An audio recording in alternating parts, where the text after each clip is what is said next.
Bonjour à tous. Dans la suite des exercices de génétique, le cas de débridisme, on va traiter un exemple de deux gènes gonosomiques. Dans notre exercice, on réalise un croisement entre deux races pures de drosophiles. Le premier parent est une femelle aux yeux blancs et aux ailes miniatures. Le deuxième parent, un mâle aux yeux rouges et aux ailes longues. La génération F1 est constituée de 50% femelles aux yeux rouges et ailes longues et 50% mâles aux yeux blancs et ailes miniatures.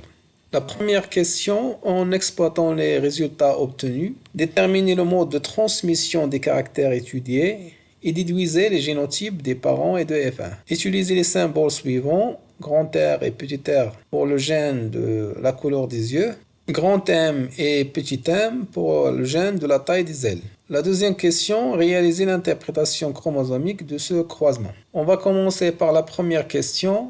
Il s'agit d'un dihybridisme puisqu'on étudie la transmission de deux caractères, chacun est déterminé par un gène, la couleur des yeux et la taille des ailes. La première génération est hétérogène pour les deux caractères. La première loi de Mendel n'est pas vérifiée malgré que les parents sont de race pure.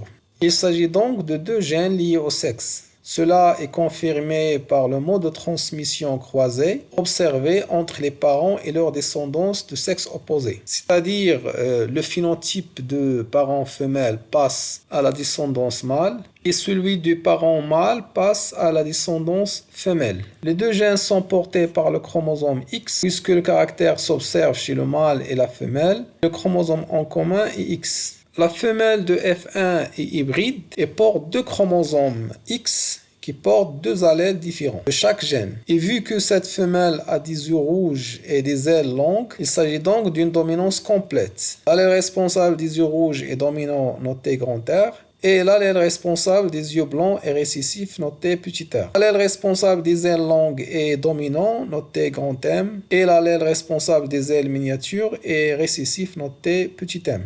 Et enfin, puisque les deux gènes sont portés par le chromosome X, ils sont donc liés. Maintenant, on peut déterminer les génotypes. Pour la femelle, yeux blancs et ailes miniatures, lignée pure, le génotype est X petit r petit m, X petit r petit m. Pour le mâle aux yeux rouges et ailes longues, aussi de lignée pure, X grand R grand M, Y. Pour les mâles de F1, X petit r petit m, Y. Et les femelles de F1, X grand R grand M, X petit r petit m. La deuxième question, l'interprétation chromosomique du croisement. On commence par les parents. La femelle représente P1 et le mâle représente P2. Les phénotypes pour la femelle petit r petit m et le mâle grand R grand M.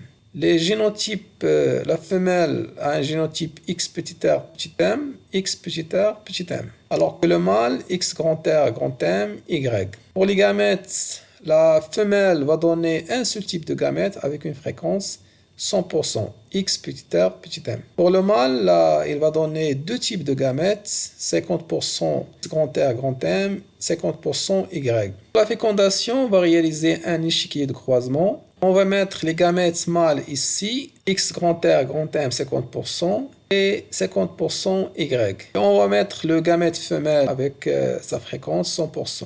Puis on va donner les possibilités de fécondation. Première possibilité, X grand R grand M, X petit r petit m. Il s'agit donc d'une femelle avec un phénotype grand R grand M et une fréquence de 50%. 50% fois 100%, ça donne 50%.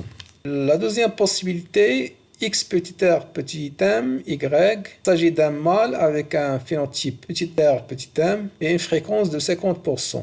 Pour les résultats, on obtient 50% de femelles aux yeux rouges et aux ailes longues, grand R, grand M, et 50% de mâles aux yeux blancs et aux ailes miniatures, petit r, petit m. Donc les résultats théoriques sont conformes aux résultats expérimentaux.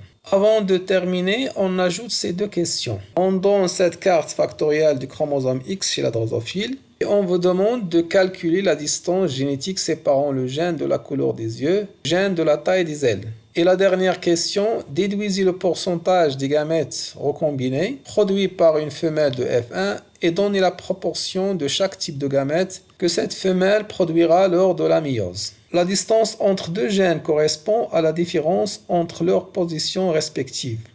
Le gène de la couleur des yeux est situé à la position 2 sur la carte, alors que le gène de la taille des ailes est situé sur la position 37. Pour trouver la distance séparant ces deux gènes, on effectue la soustraction. C'est-à-dire 37 moins 2, ça donne 35. Donc la distance égale 35 centimorgans. Cette distance représente le taux de recombinaison. Donc les gamètes recombinés représentent 35%. La femelle de F1 produira 4 types de gamètes. Gamètes recombinés 35%, soit 17,5% pour chaque type, et les gamètes parentaux 65%, soit 32,5% pour chaque type. Donc les types de gamètes que la femelle F1 produira sont X grand R grand M avec une fréquence 32,5%, X petit r petit m avec une fréquence 32,5%. Ce sont les gamètes parentaux. Pour les recombiner, on aura X grand R petit m avec une fréquence 17,5% et X petit r grand M avec une fréquence 17,5%. Merci de m'avoir suivi jusqu'au bout. D'ici là, portez-vous bien.